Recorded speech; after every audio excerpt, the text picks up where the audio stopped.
Bienvenidos a la jaula del noob. Prepárate, porque no podrás escapar.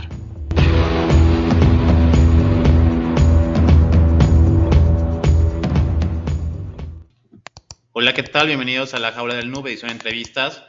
Y esta vez está con nosotros Armando Becerra, que bien, pues él está en la parte de protección de datos personales. De igual manera, como tal, hay puestos para esto, gente que está en las empresas dedicada a que la información confidencial pues se mantenga como tal. De igual manera, tiene experiencia en la parte de pentesting y ciberseguridad. Me acompaña mi compañero de Book, que era la presentación formal.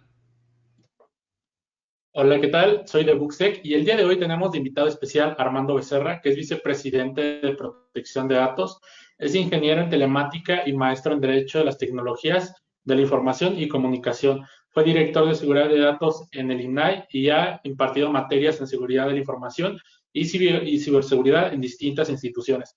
Actualmente se desempeña como responsable de seguridad de la información y datos en una de las principales instituciones financieras del país. Es un verdadero honor tenerte en esta nueva entrevista, Armando. Bienvenido. Muchas gracias por la invitación. Gracias por la presentación de Buji. Un gusto platicar contigo, Héctor. Ya tenía un rato que no se armaba esta conversación, pero pues ya lo conseguimos. Muy bien, Armando. Pues me gustaría preguntarte, ¿desde qué edad surge esta inquietud por la informática? ¿Desde cuándo tocaste tu primer ordenador? ¿Y por qué optar por esto de la protección de datos o de cuidar la información? Sí, claro. No soy el mejor ejemplo de vocación en el tema. A mí no me gustaban las computadoras, te puedo decir, casi hasta la universidad. O sea, primaria, secundaria, las veía con recelo, no, o sea, prefería hacer mis trabajos a mano, ir a la biblioteca que agarrarte una enciclopedia tipo en carta o así. O sea, algo traía, no lo tengo muy claro que no me gustaban. En la preparatoria decido tomar una de estas que tienen carrera mixta, ¿no? Que sales con la preparatoria, pero también con carrera técnica, y justo agarré una carrera técnica que no tuviera nada que ver con computadoras, ¿no? Que eran máquinas con sistemas automatizados, que era tal cual, operar tornos, fresadoras, maquinaria, digamos, pesada, ¿no? Y ya para entrar a la universidad también no fue el mejor juicio, traté de agarrar como la universidad del Politécnico, ¿no? Del Instituto Politécnico Nacional, pero la que se versaba que era de las más complicadas, entonces estaba SCOM, ¿no? SCOM, que era computadoras, entonces estaba descartada, UPIXA, que era como de administración y tampoco me llamaba mucho, y UPITA, ¿no? La Unidad Profesional Interdisciplinaria de Ingeniería y Tecnologías Avanzadas, y escogí la carrera que menos tenía que ver con computadoras, que era aviónica, que era más como justo, ¿no? Modelar piezas, algunos trabajos mecánicos, más electrónica. Y ya en la carrera, pues ya a nivel universitario, tarde o temprano, en ingeniería te toca alguna tarea de programación o alguna materia de programación y me terminó gustando, ¿no? Entonces ya cambié de carrera, me metí a telemática, que es telecomunicaciones e informática, y pues ya, ¿no? Saqué la carrera, pero no tenía mucha idea de qué iba a estar haciendo, entonces mientras me titulaba, empecé a brincar entre compañías haciendo pues trabajos como mixtos, ¿no? De desarrollo y también de telecomunicaciones. Entonces estuve chapulineando, ¿no? Estuve en una compañía de telecomunicaciones, estuve en desarrollo de software, estuve en core bancario y de repente se dio la oportunidad de entrar al INAI, a la Autoridad de Protección de Datos, pero no es porque me llamara mucho el tema de datos personales, sino porque buscaban un tecnólogo que medio, o sea, un nivel junior, pero que le supiera varias cosas, ¿no? O sea, que hubiera tocado varios ámbitos. Entonces, pues, yo cuadraba perfecto, ¿no? Recién salido de la carrera y medio había manoseado distintas tecnologías y pues ahí hice carrera, ¿qué te gusta? 7 años, desde un nivel operativo hasta que me hice director de protección de datos. Entonces, pues ahí fui aprendiendo, ahí pues fui metiendo capacitaciones que me fueron pagando, entonces empecé hacking ético, forense, luego ya temas tipo CISP o algo más gerencial, y pues ya eventualmente di el salto de sector público a sector privado y he estado de oficial de datos en banca, en sector asegurador, y ahorita estoy en una empresa de capital, ¿de qué le llaman, no? De capital humano. Entonces, pues, no es que haya tenido esa vocación como me gustan esas historias, ¿no? De agarrar la compu y empezar a atacar. No, fue más bien como que profesionalmente me empezó a gustar, pero no es que yo tuviera una vocación clara, y ya más bien profesionalmente las certificaciones y los cursos me empezaron como a enamorar del tema, y pues ya más bien empecé a una línea de especialización. Entonces, pues, es un path medio poco romántico y poco alineado, ¿no? A otras historias que la verdad me gustan más, ¿no? Pero pues esa es la mía.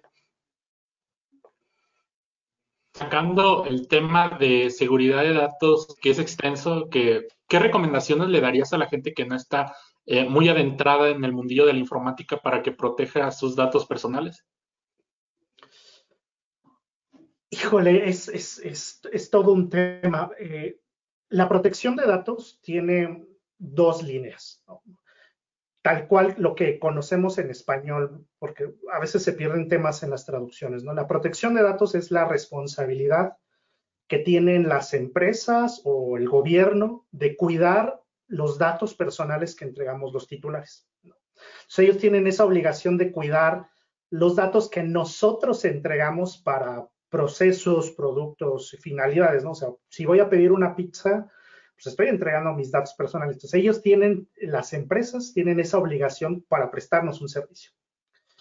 Sin embargo, pues ya en el entorno digital damos los datos personales para tantos productos o servicios que entonces como usuarios tenemos un montón de responsabilidades vinculadas a quién le entregamos esa información. Punto uno, ¿no? O sea, la primera recomendación es, oye, ¿a quién le estás entregando tu información, no? A todo mundo le das tu correo electrónico, a todo mundo le das tu dirección, o eres más cuidadoso, ¿no? O eres más segmentado, ¿no? Es como punto cero como usuario, ¿no? ¿Dónde lo estás entregando? Y a partir de esas primeras nociones de quién tiene tus datos y dónde los estás utilizando, ya empezarías con esta precaución en dónde almacenas, dónde compartes y dónde guardas, ¿no? ¿Cuántas aplicaciones tengo en mi celular? ¿Uso todas esas aplicaciones? No, pues bueno, voy a quitar todas las que no utilizo. Tengo 20 cuentas de correo electrónico. ¿Uso todas esas cuentas de correo? Sí, no, ¿por qué? ¿Desde cuándo no las utilizo? ¿No? Entonces empiezo a hacer esa limpieza. Y ya que tengo un equipaje más ligero en cuanto a dónde entrego mis datos personales, pues ahora sí me empiezo a sofisticar, ¿no? ¿Cómo administro mis contraseñas? Si las aplicaciones que yo utilizo son seguras, o he escuchado de algún incidente de fuga de información, o si he escuchado de algún incidente con los usuarios, qué tipos de incidente han sufrido los usuarios, y a partir de ahí me empiezo a blindar, ¿no? ¿Cómo me conecto a Internet? ¿No? Lo hago desde el trabajo, es una red administrada, lo hago con estos esquemas híbridos desde mi casa. ¿Quién es mi proveedor de Internet? ¿Qué condiciones de seguridad me está dando mi proveedor de Internet? Entonces ya hay toda una, sin querer pasar al ámbito más formal, pero ya los usuarios tenemos un poquito esa obligación. Antes era muy sencillo, antes era fácil decir, no, pues ya tú contraseñas seguras y contraseñas robustas y proteges tus datos. La verdad es que ahora como usuarios tenemos mucha responsabilidad en todos los entornos, o sea, incluso no vayamos muy lejos, tu cuenta de servicios de streaming, ya sea de música o de video, ¿cuántas personas la tienen? ¿A cuántos se la has pasado para que vean una serie? Esa contraseña de tu cuenta de Netflix o de Amazon es la misma que utilizas en otros servicios.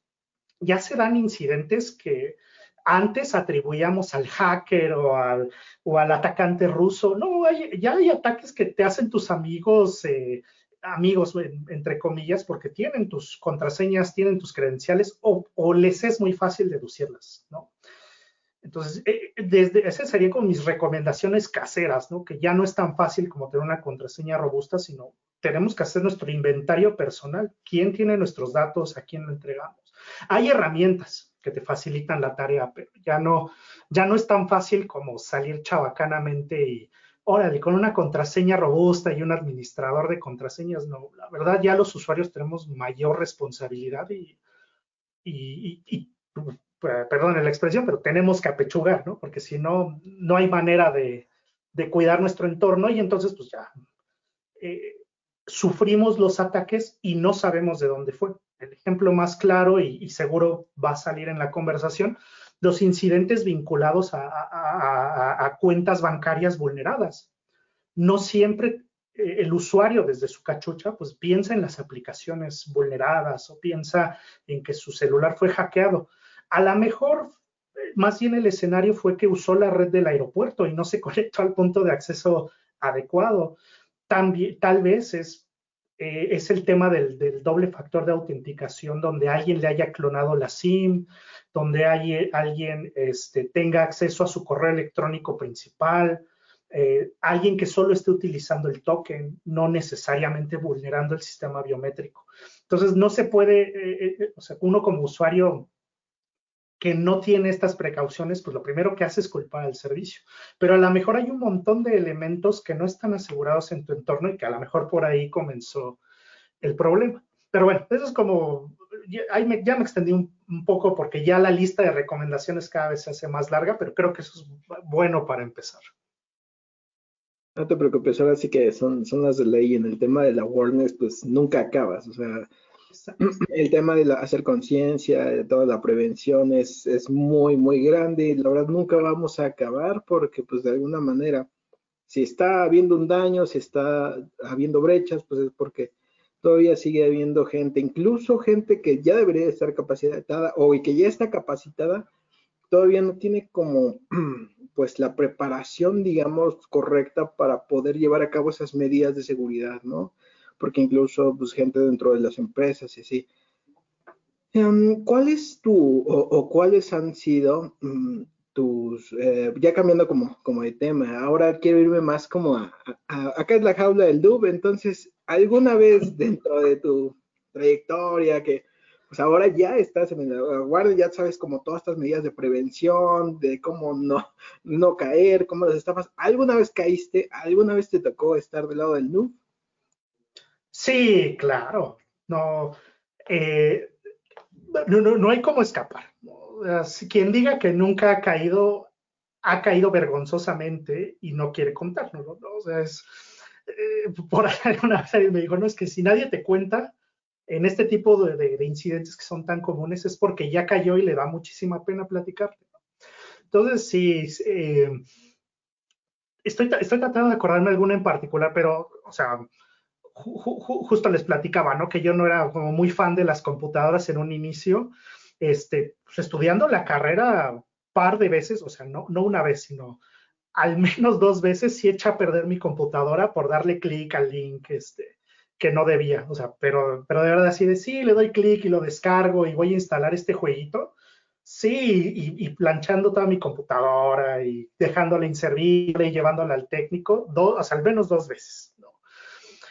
Cuentas vulneradas, yo no sé ni por dónde, pero sí, que buscas en Have I Been Pwned y tu cuenta ya está expuesta, y son sitios de compras que ni te acuerdas, ¿no? Es eso, vuelvo al punto del inventario de datos. Cuando alguna vez revisé alguna cuenta que ya no utilizo en Have I Been Pwned, y eran sitios de compras que según yo sobrio nunca he usado. Entonces mi teoría es que seguro hice alguna compra en algún estado inconveniente y fue a caer ahí, y entonces todo mi awareness y todo mi know-how, pues valió, ¿no? Entonces, incluso, o sea, y les pongo ese ejemplo porque creo que le damos al clavo, ¿no? A veces sí tengo toda la awareness y estoy muy metido en los temas y las arañas, pero bueno, ya tuve un momento de insensatez y mi cuenta acabó en un sitio súper patito que después vulneraron, que no pasó a mayores, ¿no? Pero sí me sorprendió que estaba así en ese sitio de compras y nunca supe ni por qué me registré ahí, ni qué compré, ni nada, ¿no?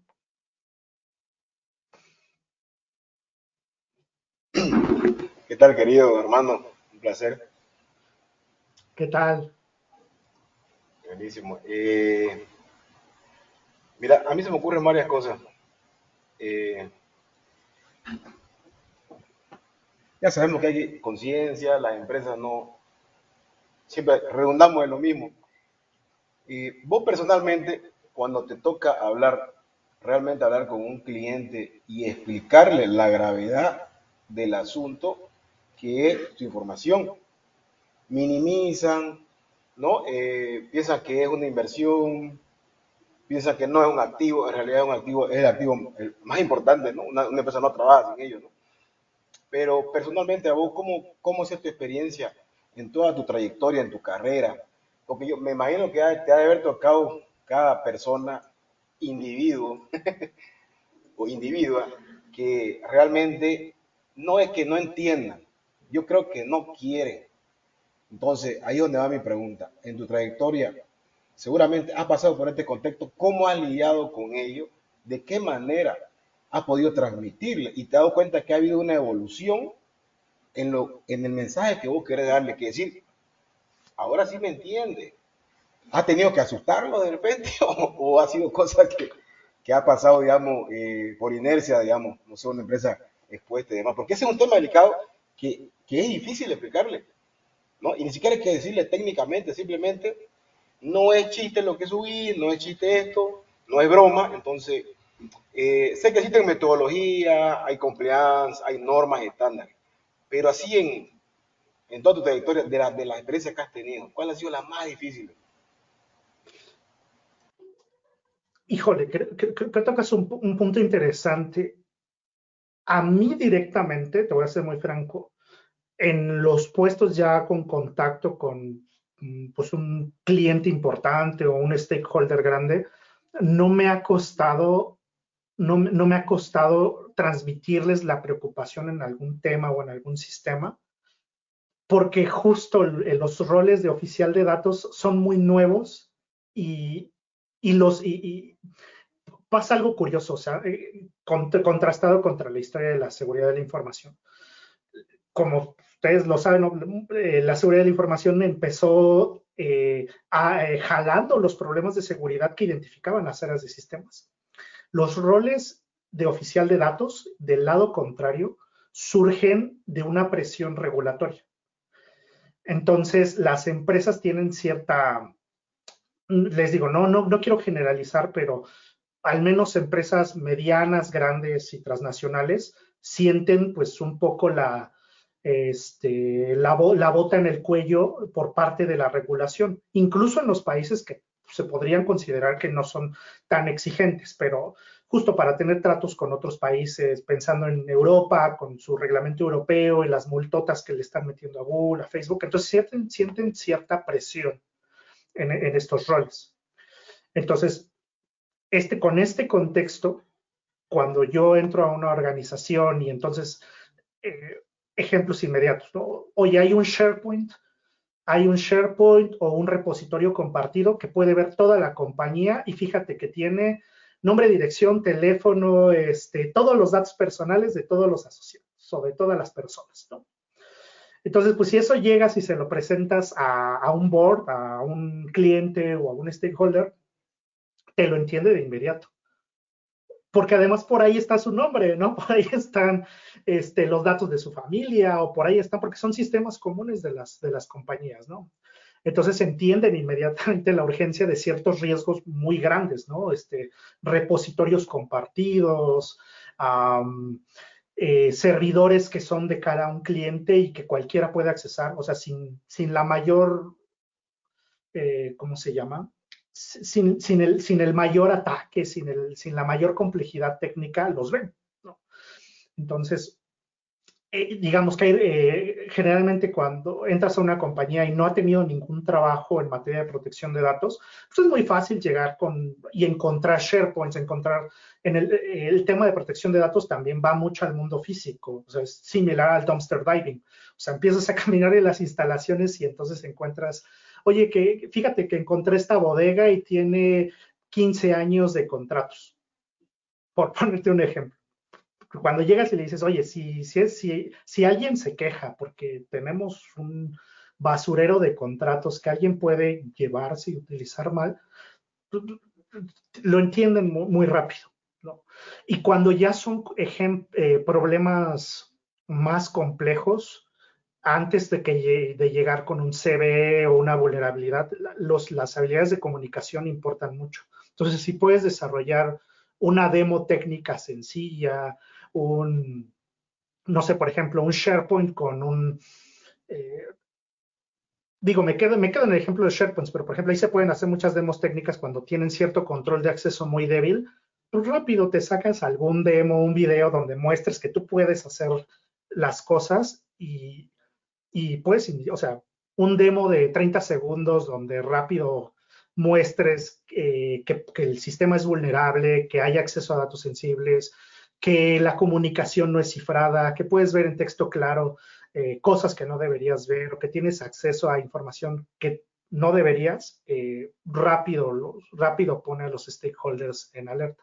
Entonces yo creo que esa sería mi punto en esto. O sea, creo que desde el tema de datos, las empresas medianas y grandes sienten la presión, entonces no dudan en atender los riesgos que uno identifique, pero cuando tienen un tamiz más técnico, tienen mayor complejidad, sí te tienes que apoyar en alguna buena estrategia de comunicación, y si tienes una demo técnica facilita, mejor, y eso te ayuda mucho.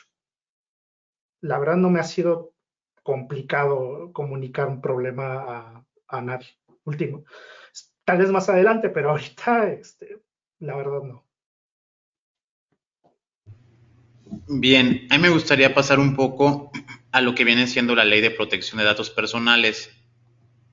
El sobrehecho de que solamente sea una ley, o sea, el entenderlo como una ley, me parece algo fuerte. De hecho, para las personas que pues están en casa, tú vas a la página de diputados.gov.mx y ahí tienen un archivo de PDF que dice como tal una cantidad de capítulos, artículos. El documento ciertamente de 18 páginas que tiene muchos incisos, pero dentro de los mismos incluye como tienes que tener un aviso de privacidad, o sea, ahora lo que siempre ponen como en el footer generalmente o en la parte de arriba, que dice todos tus datos estarán con estas cláusulas y demás. Incluso también contempla tus bases de datos, como podría ser el hecho de que un call center almacene datos de tu dirección, tu CURP, datos que ciertamente son sensibles, datos personales. Pero la pregunta va un poco dirigida a esto. En tu experiencia, sé que eres solamente un individuo, y eso también va para que tengan un poco de contexto en casa. No puedes proteger a todas las empresas, ni tampoco eres el encargado de escribir al 100% estas leyes, quizás sugerir o demás, pero por el tipo de cargos que has tenido, pero tampoco eres el responsable de todo este ecosistema.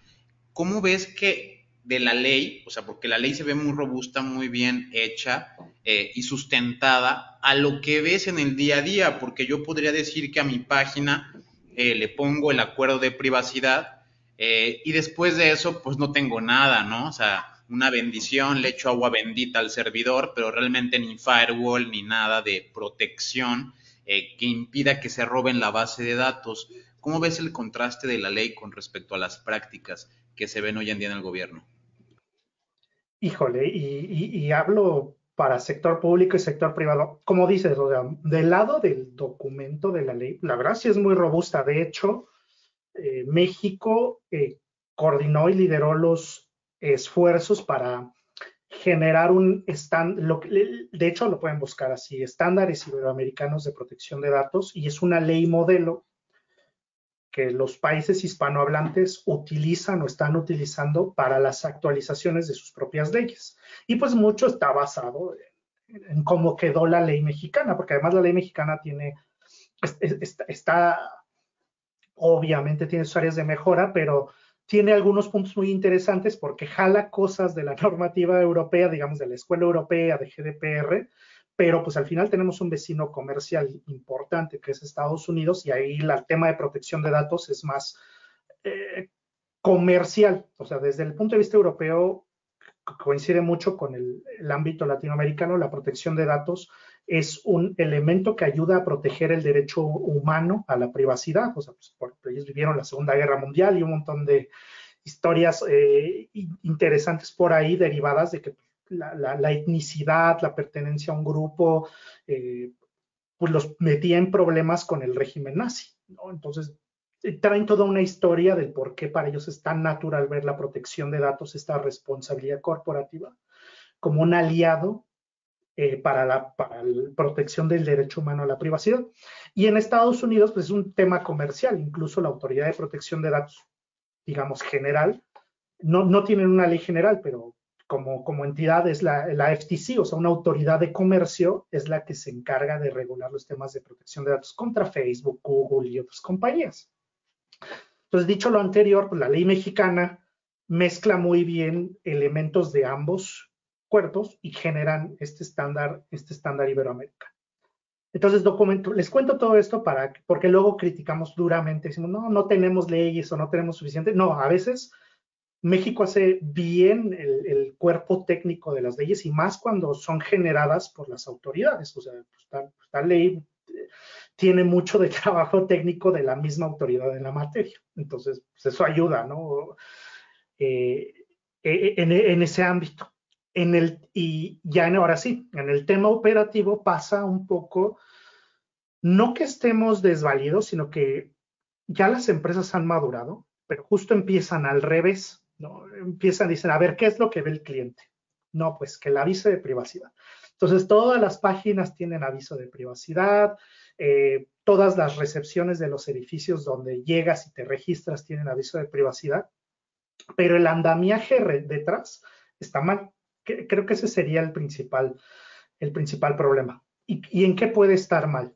Por ejemplo, esta ley que mencionas, Héctor, no, la Ley Federal de Protección de Datos, básicamente del lado de nosotros, los usuarios, dice que tenemos 4 derechos básicos: acceso, rectificación, cancelación y oposición a nuestros datos personales. Es decir, yo doy los datos a una tienda, ¿no? A una compañía, y yo tengo derecho a preguntarle a esa compañía qué tiene de mí, que eso es acceso. Puedo pedirle a esa compañía que corrija qué datos tiene de mí, que es rectificación.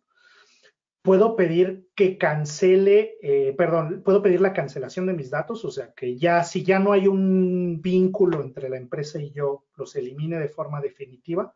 Y la oposición, si por ejemplo, pasa mucho con tarjetas de crédito, ¿no? Yo adquiero un producto y por ahí pongo la palomita de si quiero recibir promociones, puede que después ya no quiera y ya me aburra de recibir llamadas, entonces puedo pedir la oposición, es decir, que sigo siendo cliente tuyo, pero ya no quiero recibir promociones, ¿no? Entonces, existen esos derechos y puede que una empresa tenga el aviso de privacidad, pero en el momento en que les cae una solicitud de una persona, o sea, Héctor llega con una tienda y dice, ¿sabes qué? Quiero cancelar todos mis datos. Esa tienda, si no tiene el andamiaje correcto, empiezan a correr todos como gallinas sin cabeza, porque entonces, ¿cómo atienden tu solicitud? ¿No? ¿Cómo van a borrar todos los datos que tienen de Héctor en un sistema? ¿Cómo están seguros de que los están eliminando de forma absoluta y técnicamente irreversible? ¿Cómo están seguros de que los proveedores a los que les compartieron esos datos para cumplir el servicio también están borrando los datos? Entonces, o sea, hay todo un proceso detrás que se supone que tendría que respaldar el aviso de privacidad. Otro tema vinculado a cosas que deberías tener antes de decir, no, pues ya con mi aviso de privacidad estoy escudado, el inventario de datos o el inventario de sistemas de tratamiento. ¿En cuántos repositorios una empresa tiene todos los datos de Héctor? O sea, los tengo en hojas de Excel, tengo un DRP, tengo un sistema SAP, tengo un servidor en la nube. Ese servidor tiene redundancia, ¿dónde están esas copias? Y empieza, ¿no?, a hacerse una mancha. Entonces, un proceso como la solicitud de derechos ARCO y algo tan particular como borrar los datos, se empieza a volver una maraña, ¿no? Y ese es uno de los principales desafíos. Si me preguntas, oye, ¿cuál es de cara a la regulación? Pues lo intenta, o sea, el problema, pueden cumplir, el problema es qué complicado les resulta, si no están organizados, cumplir con ese tipo de obligaciones. Y pues ya ni hablar del tema de seguridad, ¿no? Porque pueden tener incluso, ¿no? Pueden tener algún estándar de la industria, un servicio 27001, un PCI, COVID, no la enfermedad del estándar, perdón. Y aunque tienen todo documentado, al revés, los avisos o sea, se vuelve incluso una especie de bala en el pie, porque cumplen con el estándar, pero el estándar no es consistente con lo que reportan en el aviso de privacidad, ¿no? O sea, tienen ejemplo inmediato, que he visto, o sea, hay compañías que en el aviso de privacidad tienen los datos de contacto del área de privacidad, del oficial de datos, etcétera, pero esos buzones ni funcionan, ¿no? O sea, y eso pues estaría desalineado al cómo llegaste a una certificación en alguno de estos estándares que pues, lo usas como evidencia, ¿no? O sea, se alimentan mutuamente y aún así resultan inconsistentes. Yo creo que ese sería el tema, que es fácil salir con un aviso de privacidad, pero hay todo un andamiaje de procesos, de que las áreas se conozcan, de que tengas un inventario de datos bien organizado, como para que puedas atender esos requerimientos. O sea, creo que ahí está el desafío y es donde a veces pues, no dan las empresas. Y ya no te quiero platicar cuando hay un incidente de seguridad que desemboca en un data breach o en un incidente de ransomware. O sea, esos incidentes me gustan desde el punto de vista técnico, no es que me gusta que los sufran las organizaciones, porque técnicamente son muy interesantes, pero a nivel de organización son muy desafiantes, porque exfiltraron datos confidenciales, pero exfiltraron datos personales, pero la empresa no puede continuar, o sea, si no tenías procesos para atender un requerimiento, digamos, sencillo, ahora imagínate cuando no tienes ni las herramientas para tu operación. Sabemos que ningún sistema es seguro y la empresa que no existe empresa o organización que sea pues 100% segura. Y los bancos, a pesar de que tienen seguridad, no están exentos de ser atacados. Sé que probablemente no nos puedas decir con exactitud qué tipo de seguridad utilizan las instituciones financieras, pero ¿podrías platicarnos, aunque sea un poco de ello? Hay varias capas, o sea, si pudiera referir. De hecho, más que hablar de capas, por ejemplo, o más bien atendiendo a cosas que nos podrían hacer sentido conforme vemos en las noticias, ¿no? Efectivamente, los bancos siempre han tenido áreas, equipos de seguridad de la información, pero incluso cuando hace años ocurrió el incidente del sistema de pagos de SPEI, pues hubo los suficientes problemas como para que Banxico creara su propia división de ciberseguridad. Y entonces la prensa no ayudó a explicar, porque entonces el público en general decía, oye, no manchen, ¿a poco no teníamos ni siquiera un área de seguridad vinculada al sistema de pagos? Claro, o sea, sí había un área de seguridad de la información, pero había que compartimentalizar hacia el área de ciberseguridad para tratar al sistema de pago como una infraestructura crítica. No es que no hubiera un equipo de seguridad. Entonces, bajo esta misma lógica, muchos bancos están estructurados. Hay áreas dedicadas a seguridad de aplicaciones, áreas dedicadas o equipos, no más que áreas, equipos, ¿no? Entonces hay gente que ve seguridad de aplicaciones, gente que ve seguridad legacy de los sistemas más viejitos, COBOL, IBM, hay gente que ve seguridad de páginas web, hay gente que ve seguridad de sistemas internos. Al final también los bancos son entes grandes, entonces pues requieren la administración de los propios sistemas internos, no solo lo que va de cara al cliente.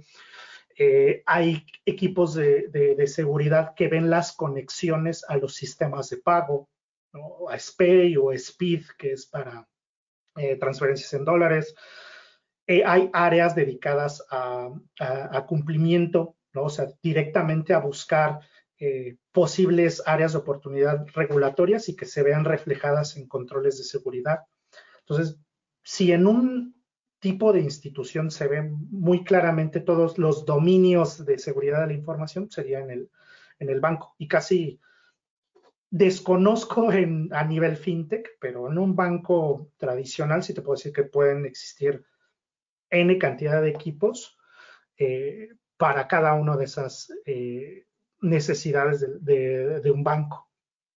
Esto incluso seguridad de almacenamiento, seguridad vinculada a terceros, ¿no? A revisar cuando un proveedor se va a conectar a tu infraestructura, pues hay un subequipo vinculado a. Ok, esta parte de tener como justo áreas o, bueno, equipos dedicados a ciertas, pues, sistemas críticos sería ahí el tema, ¿no?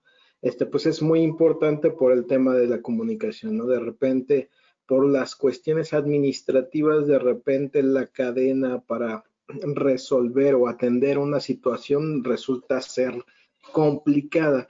En temas de regulaciones, en temas de normativas, en temas así, ¿cómo ves esta cuestión de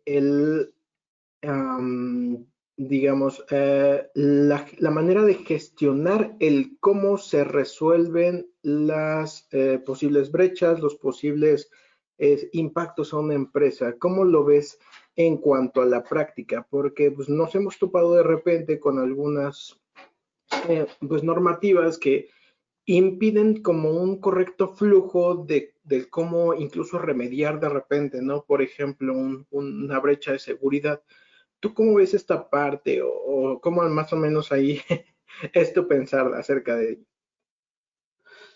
Yo creo que en las normativas tal cual no te obstaculizan, sino más bien la posible, la falta de aceite en el engranaje de las distintas áreas, sobre todo entre más, o sea, entre más chiquita una empresa, pues claro que es más ágil porque el contador es el de TI y es el de seguridad, ¿no? Y se va como división celular, ¿no? Conforme crece la empresa, pues van separándose estas personalidades. Cuando una empresa ya es muy grande, es, como dices, puede convertirse hasta en una especie de burocracia, porque una decisión, lo voy a poner, o sea, en el caso que das, ¿no? De un incidente de seguridad.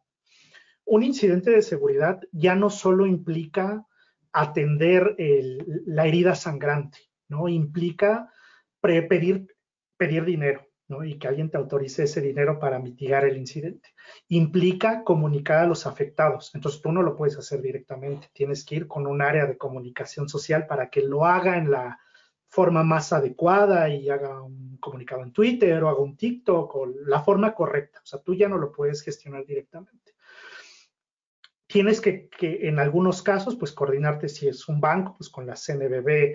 Si ya hay un tema de protección de datos, a lo mejor contactar a la autoridad en la materia. Para sector privado no es obligatorio, no es buena práctica, pero no es obligatorio.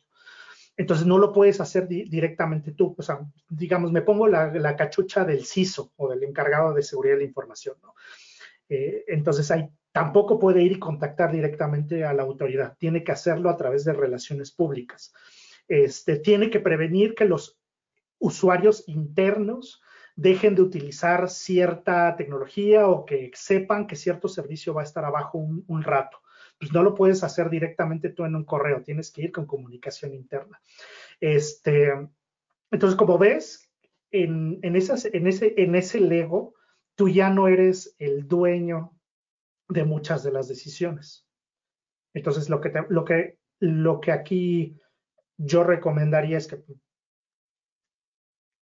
es parte de la prevención, es parte de la práctica similar a un ejercicio de respuesta, de hecho no similar, o sea, es parte del ejercicio de respuesta a incidentes y son piezas que tenemos que integrar a esa estrategia. Entonces, creas una estrategia, creas un programa, creas un directorio de contacto, conoces a las partes, involucras a las partes, incluso tratas de coordinar ejercicios de práctica, de, oye, ¿a quién le hablo si hay un incidente?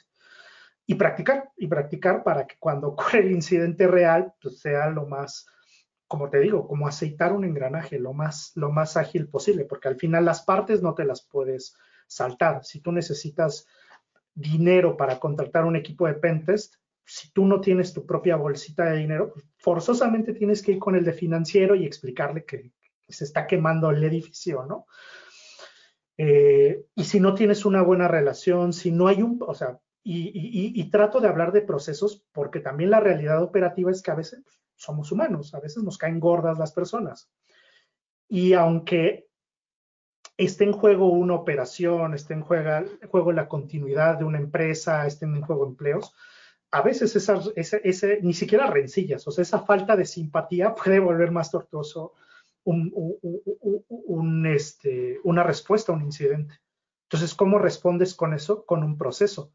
Oye, si yo te pido lana para atender un incidente, en el momento en que yo lo marque como incidente, tú tienes 24 horas para responder, o 12, u 8, ¿no? O sea, que quede, como dicen, ¿no? Papelito habla. Tratar de llevar primero en un nivel inicial, informalmente, involucrar a las partes, crear este andamiaje y después ir fortaleciéndolo como un proceso para que también, si la persona cambia, ¿no? A lo mejor te llevabas muy bien con el technology officer, pero pues él puso el primer servidor en COBOL, ¿no? Ya se va a retirar y cambia y llega uno nuevo y no lo involucras ese proceso de respuesta a incidentes, te vas a atorar igual, ¿no? Y va a seguir siendo burocrático. Entonces, la única forma de fortalecerlo es con procesos y que te los acepten y que estés practicando, porque ese también es otro tema. Muchas empresas ya tienen su proceso de respuesta a incidentes, pero no practican, no hacen incluso pruebas, ya ni siquiera simulacros, o sea, simulacros sí, pero también necesitan de vez en cuando pruebas reales de incidente para medir como los simulacros de evacuación de un incendio, o sea, podemos ir a 20 pláticas, pero hasta que no suena la alarma y salimos corriendo, vemos si en verdad entendemos el tema. Entonces, esto se extiende, ¿no? Y lo único que agregaría ahí es que si ya existen estos procesos y ya estás realizando prácticas, pues de vez en cuando ver tu checklist de que si están involucrados todas las personas que deberían. Sobre todo cuando son temas vinculados a plazos legales que no siempre corresponden a los plazos técnicos. ¿A qué me refiero? Hay países donde te dicen, oye, tienes 72 horas para una respuesta vinculada a un incidente con datos personales. Oye, pues esas 72 horas, ¿en qué consisten? En que desde una perspectiva técnica, en que yo te diga exactamente cómo ocurrió el incidente, o 72 horas a partir de que yo me dé cuenta de que los datos están exfiltrados. Entonces, pueden parecer pláticas triviales, pero al interior tienes que llegar a un acuerdo para saber cuándo es esa mejor respuesta, cuándo es adecuado reportar o avisar a tus clientes de que cambien su contraseña, por ejemplo, pero sin meterte al agua con el pie sangrando, habiendo todavía tiburones alrededor. O sea, son detalles finos que solo puedes tener con práctica y teniendo acuerdos, ¿no? Acordando cuándo arranca un plazo 72 horas, cuál es el mínimo esperado en un servicio para un incidente crítico, si tienen un termómetro de incidentes. O sea, eso pasa, eso también algunas empresas no lo tienen bien medido. Tratan igual una exfiltración de un documento confidencial que la exfiltración de una base de datos de un sistema. Y eso no puede funcionar. No puede funcionar aunque los dos suenen a confidencial y los dos tengan su restricción regulatoria, no puedes operarlos igual. Una base de datos exfiltrada completa sin duda es más crítica que un documento confidencial con algún chismecillo por ahí. Y hay empresas que no tienen ese termómetro bien calibrado. Y eso pues causa problemas en la hora de atender el incidente.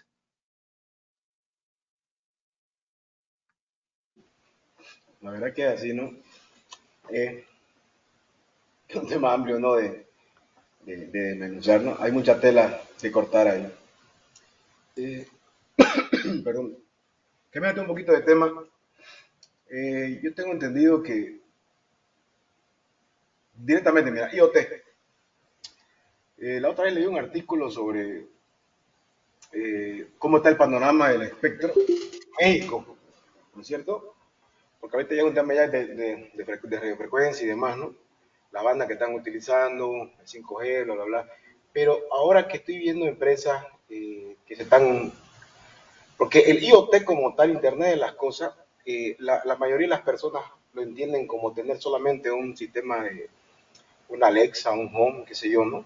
Sistema de voz, un asistente, donde en realidad integran muchas cosas, ¿no? Más allá de un estudio del pH de la tierra, por ejemplo, para saber si es apto o no para, para, para el tema de agricultura. Ahora, en México, yo he visto unos fabricantes, estuve dándome una vuelta por ahí, pero vos que estás metido en todo esto,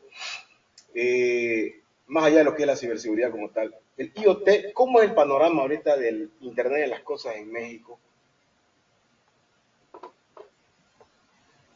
Digo, no solo en Internet de las cosas, en general, y hasta me atrevo a decir, no solo en México, sino es una tendencia de Latinoamérica y que impacta en un tema de políticas públicas. Digo, tal vez me estoy desviando un poco hacia un tema más general, pero en Latinoamérica tenemos un serio problema de no ser productores de tecnología.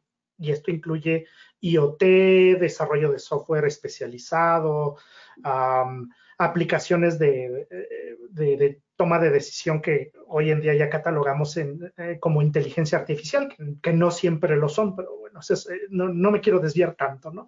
El punto es que no somos, como región, no somos productores de tecnología y eso nos lleva a una condición de vulnerabilidad importante porque estamos sujetos a las condiciones de tecnología y de mercado del extranjero. Entonces, te pongo un ejemplo muy tonto. ¿Tú crees que en la Casa Blanca tienen celulares y routers Huawei o antivirus Kaspersky? Pues ellos tienen su manufactura nacional sobre todo o sea, va a estar ahí en la Casa Blanca, ¿no? Yo creo que ningún gobierno de Latinoamérica, ni ninguna empresa de Latinoamérica tiene esa capacidad de decir, no, a ver, yo tengo toda esta manufactura que es nacional y que protege mi soberanía y mi secreto propio, ¿no? Entonces, aunque en la medida de lo razonable podamos establecer medidas de seguridad y tecnologías y todo eso, tenemos cierta vulnerabilidad implícita o intrínseca en el producto nacional. No vayamos muy lejos, ¿no? O sea, recuerdo hace un par de años que los teléfonos de OnePlus, de esta marca china, les encontraron un backdoor, ¿no? Un backdoor administrado por el gobierno chino, ¿no?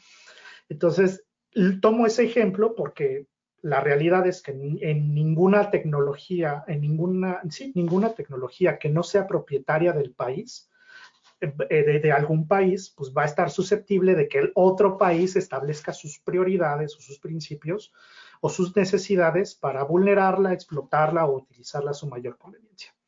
Entonces, por eso te digo, a lo mejor me estoy desviando mucho del tema, pero es que ese no es solo el panorama de Internet de las cosas en México, es en general un desafío que tenemos como región y va más hacia políticas públicas, cómo impulsamos el desarrollo de tecnología propia, porque si no siempre nos vamos a encontrar en ese escenario.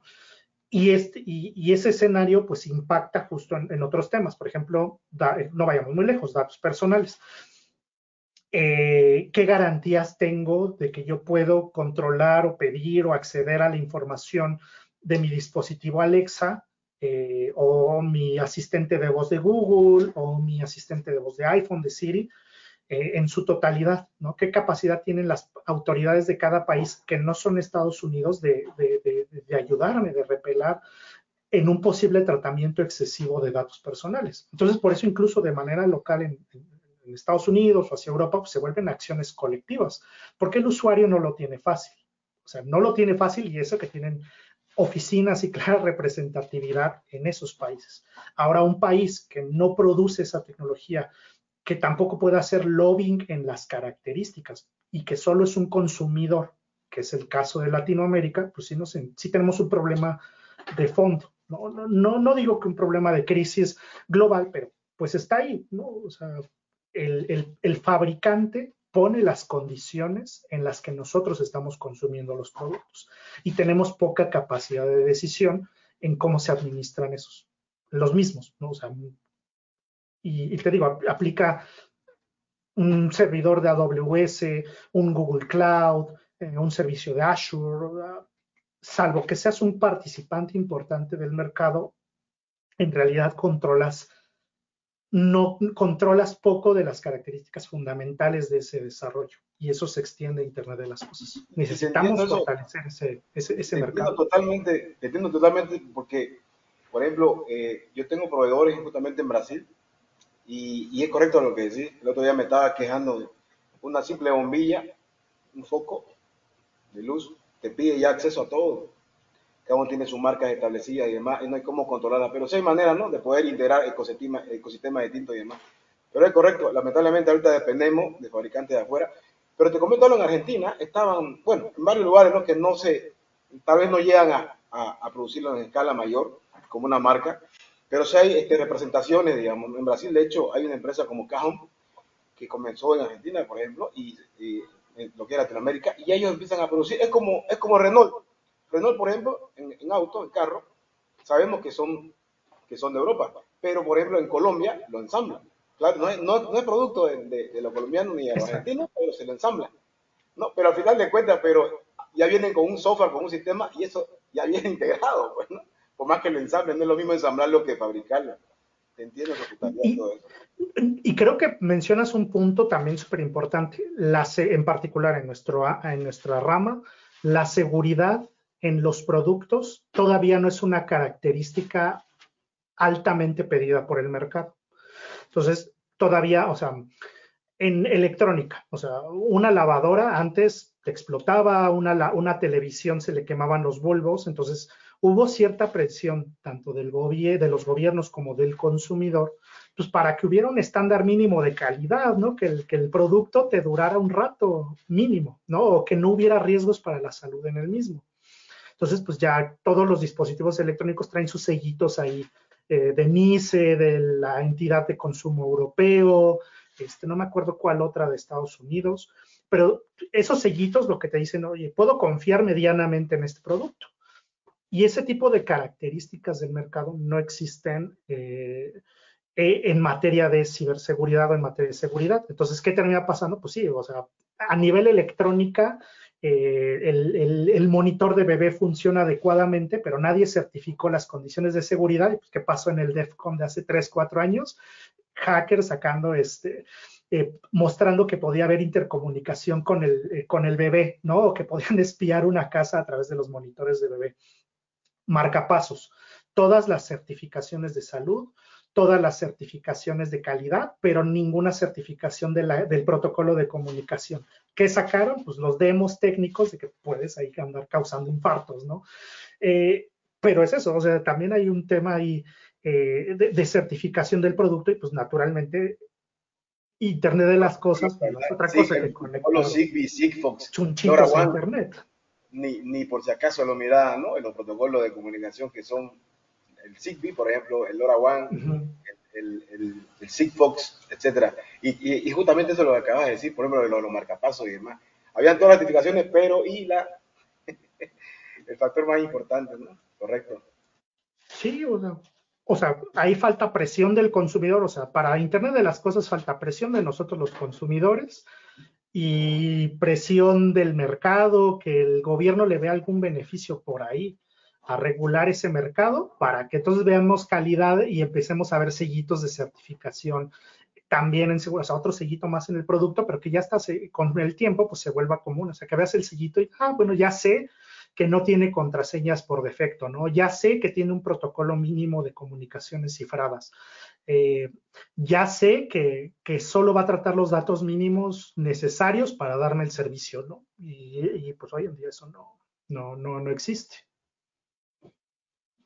Bien, ya para mi última intervención, creo que puede ser un poco controversial.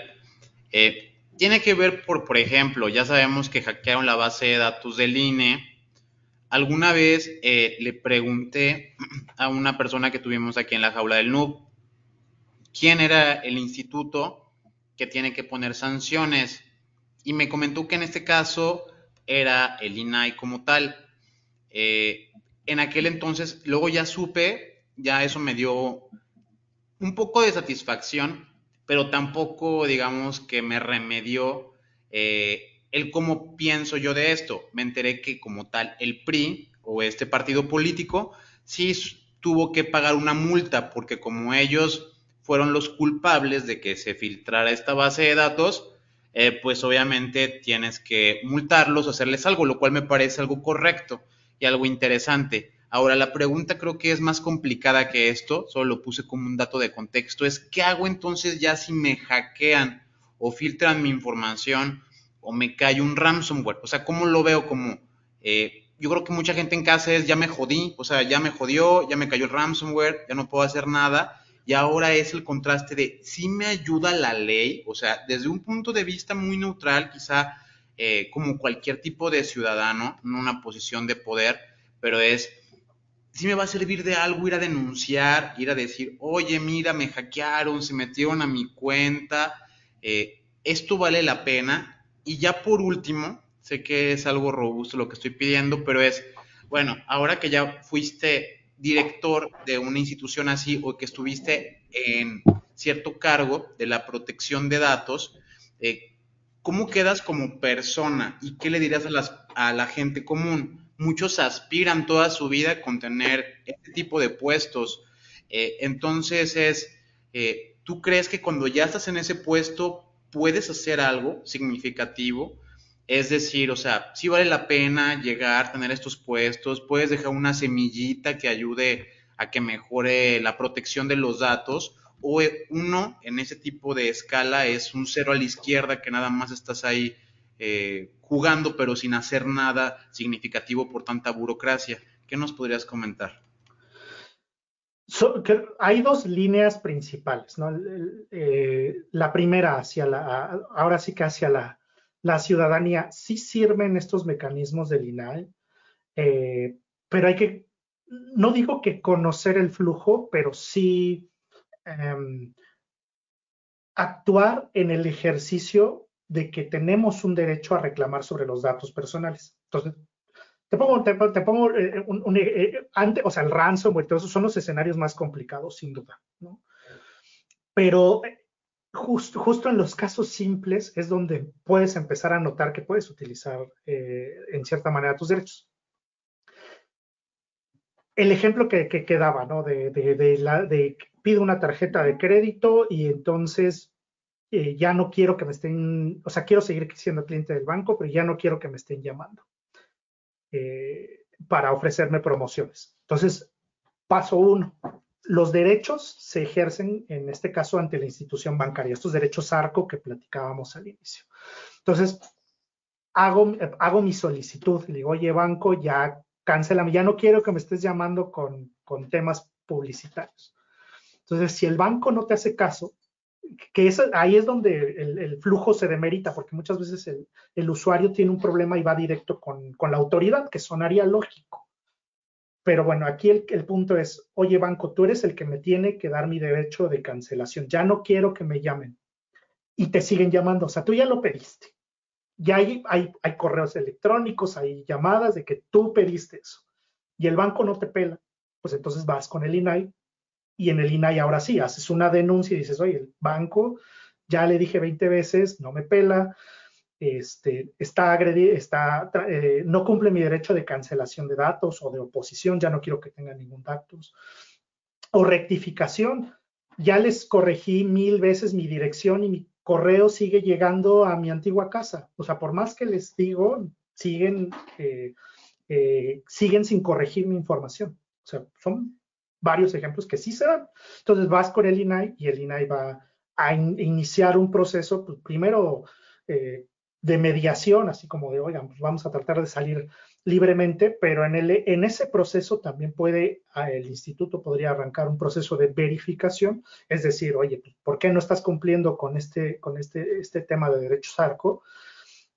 Y eventualmente llegar a una conclusión de ese proceso de verificación y meterle una multa. Tan es así que si tú ves el reporte anual del INAI, pues ahí vienen los sectores más sancionados y pues ahí aparece banca, hoteles, comercio, ¿no?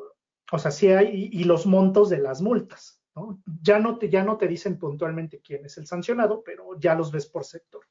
Entonces te habla de una correlación en la acción. Entonces, lo que te diría a la ciudadanía o a este usuario de pie o yo como usuario es, oye, pues no te están o sea, el derecho se ejerce contra la institución o contra el ente. Entonces, si el banco, si la dependencia de gobierno, si la tienda que está tratando tu información que tú le entregaste, no te está atendiendo en ese tipo de temas, pues vas a con el INAI.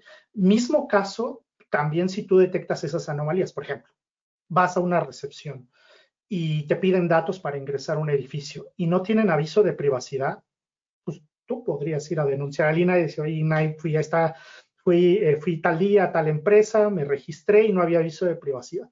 Y eso puede detonar un ejercicio de verificación. O sea, el INAI está ahí como para reforzar el ejercicio de ese derecho. Ahora, en cuanto, entonces eso sería el tema general.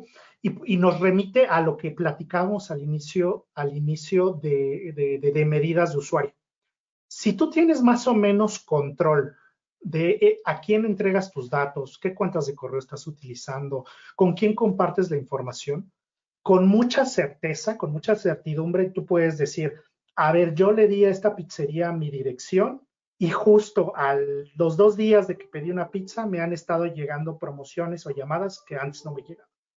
Pues entonces tienes elementos de certidumbre para decir, la pizzería está haciendo un mal uso de mis datos, ¿no?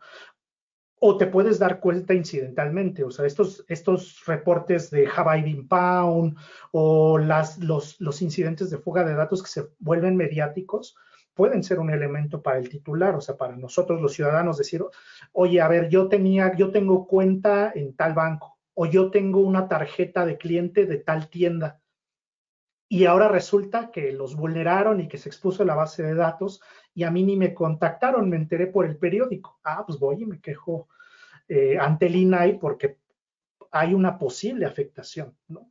No puedo decir que todas las verificaciones o todo de resultados, pero del lado del usuario esa es nuestra chamba, ¿no? Si tengo elementos de certidumbre, pues voy y me quejo de que X empresa posiblemente está haciendo un mal uso de mis datos o sufrió un incidente o no está atendiendo una solicitud que yo estoy haciendo vinculada a mis datos. Entonces, siempre que uno de esos escenarios se presente, pues tú vas y te presentas con el INAI y metes tu denuncia, o si estás en un estado y son entes estatales, o sea, bueno, estás en Guanajuato y es un centro de comercio que solo está en Guanajuato, pues vas con el instituto, no sé cómo se llame, ¿no? El Instituto de Datos de Guanajuato, ¿no? La verdad no me sé las siglas de todos, pero hay uno en cada estado.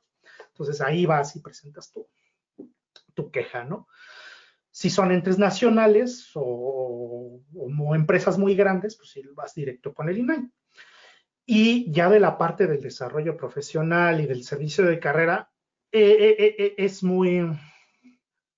Puedo decir que tuve suerte para incorporarme en el puesto y tuve suerte para que hubiera un desarrollo profesional de carrera. O sea, lo que a mí me tocó fue un desarrollo afortunado donde sí se reconocieron mis capacidades, donde se me dio oportunidad de innovar, donde presenté, o sea, si tú entras al sitio del INAI, en el equipo de trabajo con el que estuve, pues sacamos un montón de guías en ese periodo. Entonces, en el INAI, y como dato cultural también para nuestros amigos de la comunidad de InfoSec, de protección de datos y de compliance, si quieren guías en español de un montón de temas, ya están ahí y yo estuve en los equipos y mucha de esa redacción de esas guías está conmigo y con el equipo con el que trabajé, ¿no?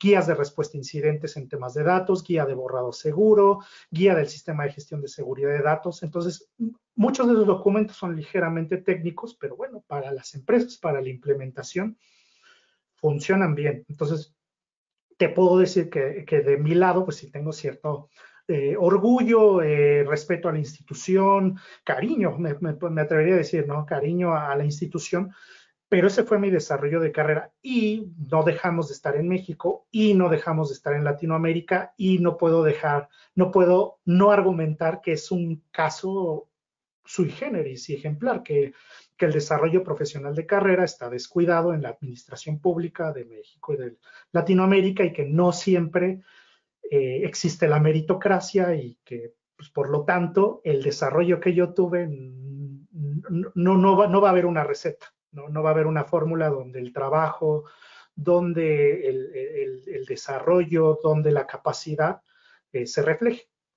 Afortunadamente sí fue mi caso, pero sin duda no puedo hablar ni del 10% del APF en esas condiciones. Y en el caso particular del INAI, pues no es APF, ¿no? Es un órgano autónomo, ¿no? Y órganos autónomos en México, pues hay poquitos, ¿no? Está COFESE, que es de competencia económica, el IFT, que es de telecomunicaciones, y el INAI, en materia de protección de datos. Y hay otros, ¿no? Pero no es mi especialidad, pero a lo que voy es que los órganos autónomos justo tienen autonomía presupuestaria de decisión, y eso pues les ayuda mucho. Entonces, si pudiera aconsejar, y con los vicios que puede tener el servicio público, los órganos autónomos, creo, y eso es muy mi comentario personal, tienen una mayor oportunidad de desarrollo para profesionales. El INE, por ejemplo, pues también tienen mayor oportunidad de desarrollo profesional que la administración pública en general. Y creo que sería un buen sumario de ese tema.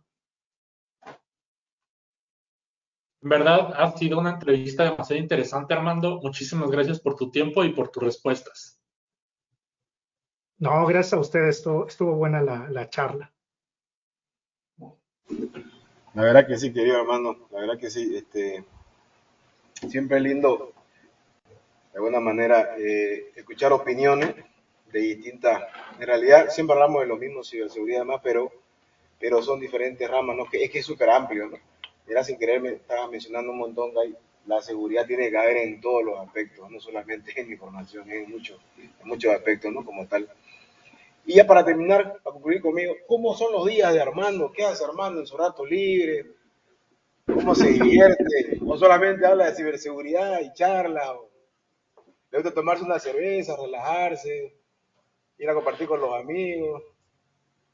Sí, pues digo, mi día la verdad arranca temprano porque pues, ahora sí que mis jefes actuales y mi equipo están regados en el mundo, entonces pues, las 6 de la mañana es un muy buen horario para empezar a platicar, porque pues, para algunos es tarde y para otros es no tan temprano, entonces desde ahí se arranca y pues ya nos seguimos. Mis temas son un poco...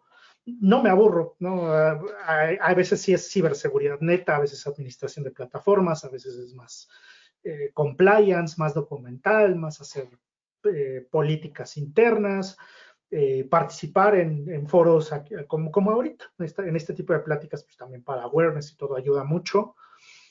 Y ya cuando no estamos hablando de protección de datos y ciberseguridad, muy, muy tradicional, soy de videojuegos, y después de un rato de videojuegos, pues estar con mi esposa, una buena cena, una buena plática, y así se pasa la semana, y ya los fines de semana con los perrijos a caminar y a no estar tan gordo, ¿no? A caminar un poquito para durar en este tema.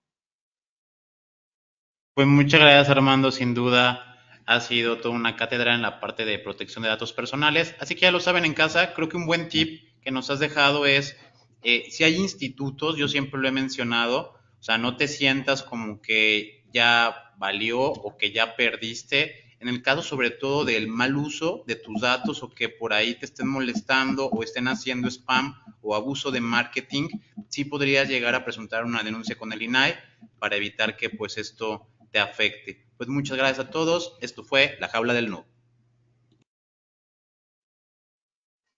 Buenísimo. Gracias por habernos acompañado. No te pierdas el próximo episodio.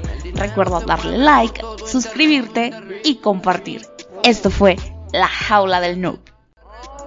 Sale mucho fake, que solo es un lamer y quiere joder, y no va a poder, no sabe con quién, se vino a